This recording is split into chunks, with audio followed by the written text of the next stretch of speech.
Hi, you guys. So I have been reading a lot of fun books that you guys have asked for. Pete the Cat, books about sharks and princesses. And now I'm going to read you a book that's one of my favorites. We read some of your favorites, and now we're going to read one that's one of my favorite. This book is called A Bad Case of Stripes. Have you read this before? Tell me if you read it before. Okay, well, let's find out what happens in this story. Oh, and the author of this book is the title page, and his name is David Shannon. And I really, really like the books that David Shannon writes. So you guys will have to let me know if you like this one. Camilla Cream loved lima beans, but she never ate them. All of her friends hated lima beans, and she wanted to fit in. Camilla was always worried about what other people thought of her. Today, she was fretting even more than usual. It was the first day of school, and she couldn't decide what to wear. There were so many people to impress. She tried on 42 outfits, but none seemed quite right. She put on a pretty red dress and looked in the mirror. And then she screamed. Why do you think she screamed? Her mother ran into the room and she screamed too. "Oh my heavens," she cried. "You're completely covered in stripes." This was certainly true. Camilla was striped from head to toe. She looked like a rainbow. Mrs. Cream felt Camilla's forehead. "Do you feel all right?" she asked. "I feel fine," Camilla answered. "But just look at me."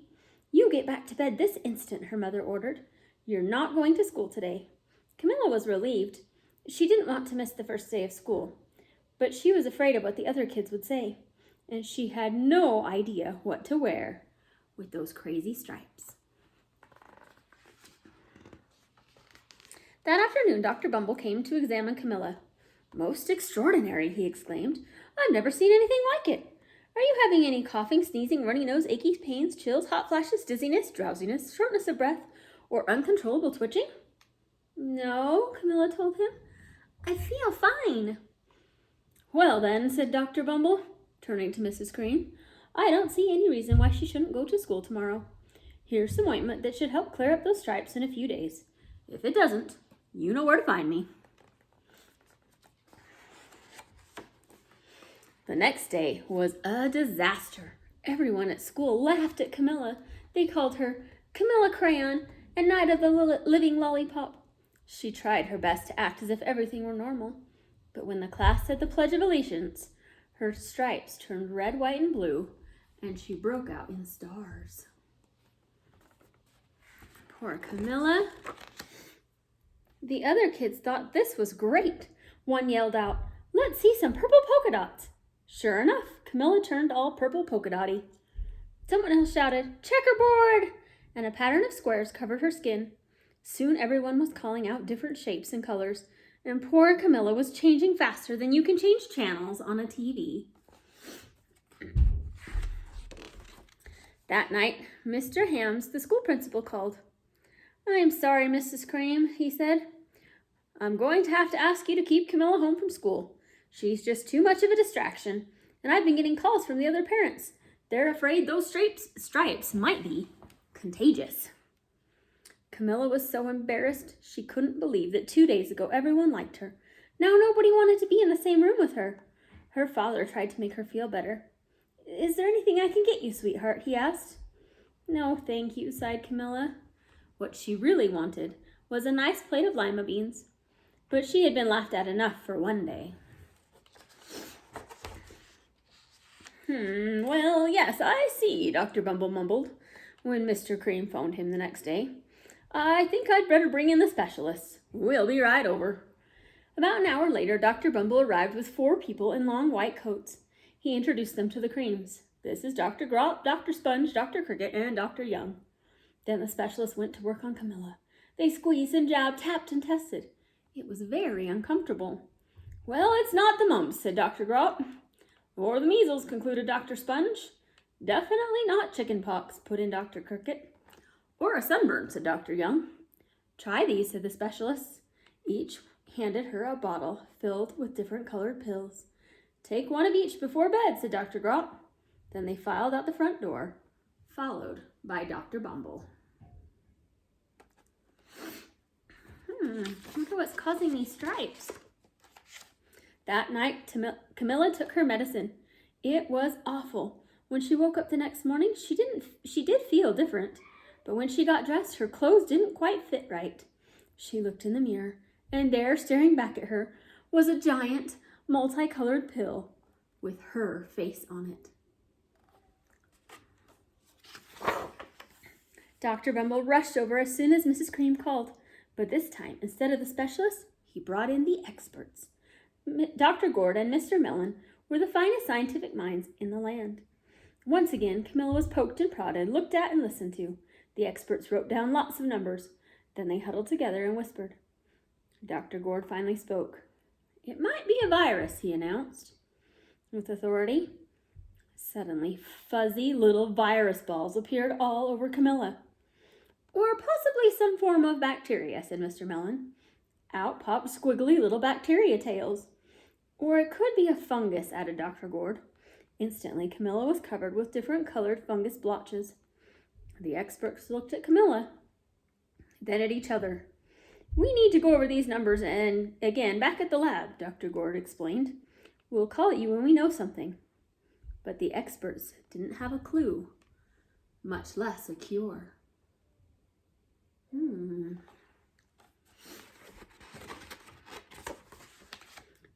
By now, the TV news had found out about Camilla.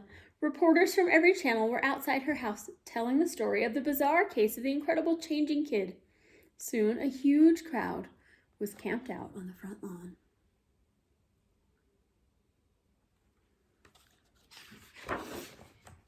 The Creams were swamped with all kinds of remedies from psychologists, allergists, herbalists, nutritionists, psychics, an old medicine man, a guru, and even a veterinarian.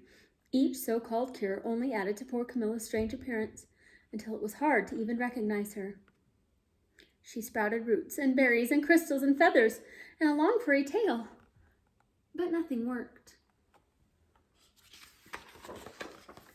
One day, a woman who called herself an environmental therapist claimed she could cure Camilla. "Close your eyes," she said. "Breathe deeply and become one with your room." "I wish you hadn't said that," Camilla groaned. Slowly, she started to melt into the walls of her room. Her bed became her mouth. Her nose was a dresser, and 2 paintings were her eyes. The therapist screamed and ran out of the house. "What are we going to do?" cried Mrs. Cream. "It just keeps getting worse and worse." She began to sob. Oh, no. At that moment, Mr. Cream heard a quiet little knock at the front door. He opened it, and there stood an old woman who was just as plump and sweet as a strawberry. "Excuse me," she said, "but I think I can help."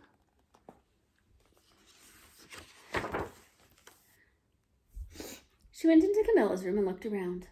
"My goodness," she said, with a shake of her head. "What we have here is a bad case of stripes. One of the worst I've ever seen." She pulled out a container of small green beans from her bag. "Here," she said, "these might do the trick."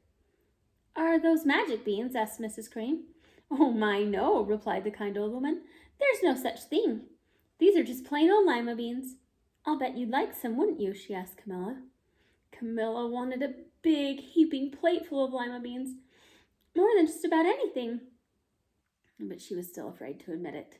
"Yuck," she said. "No one likes lima beans, especially me." "Oh, dear," the old woman said sadly. "I guess I was wrong about you." She put the beans back in her bag and started toward the door.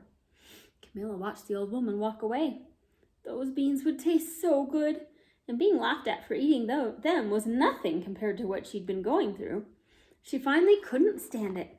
"Wait," she cried. "The truth is, I really love lima beans." "I thought so," the old woman said with a smile. She took a handful of beans out and popped them into Camilla's mouth. Said Camilla.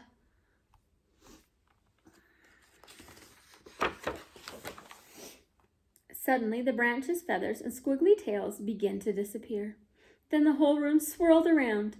When it stopped, there stood Camilla, and everything was back to normal. "I'm cured!" she shouted. "Yes," said the old woman. I knew the real you was in there somewhere. She patted Camilla on the head, and then she went outside and vanished into the crowd. Afterwards, Camilla wasn't quite the same. Some of the kids at school said she was weird, but she didn't care a bit. She ate all the lima beans she wanted, and she never had even a touch of Stripes again. And that's the end. I really like that book. I think it teaches us that it's okay to be different and it's okay to like things that not everybody else likes. So I hope you liked that book. If you liked it, give me a great big thumbs up. If you only kind of liked it, and if you didn't like it. So which is it? Double thumbs up. Okay. Thanks for reading with me today. Bye, guys.